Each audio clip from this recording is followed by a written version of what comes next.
ordinarily occurs. We are concerned that many aspects of the agreement are being implemented before Judge Michael Simon has held a fairness hearing and entered the agreement into the court records. Other examples abound of the city jumping ahead to implement the plan, one of the most recent of which is the auditor circulating a job description for complaint investigators to be hired through the Independent Police Review Division.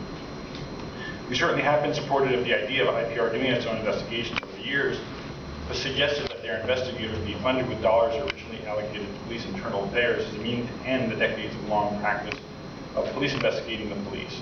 The project response solution similarly could benefit from community input to address concerns, and even if the council moves forward with this, we hope to hear a stated understanding that if the judge approves changes to the agreement, the city will work to implement those changes rather than saying, we've already dealt with that and here's how.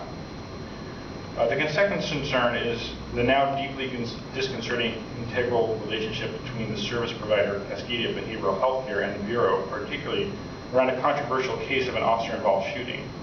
In May 2010, officers pulled over young Keith Otis because they thought he looked like a gangster wearing a hoodie on a warm spring day, that he didn't seem right driving a nice Toyota, which it turns out was his mother's car.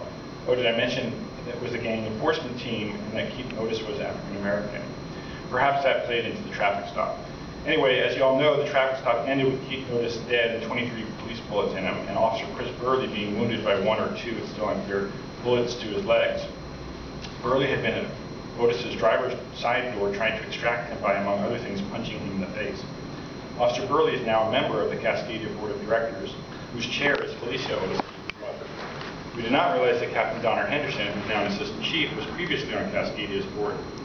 And I'll just pause here to say that she also was involved in encouraging TriMet Transit Police to take in people by any means necessary, which could have led to the death of James Chassie, and she was never investigated for that.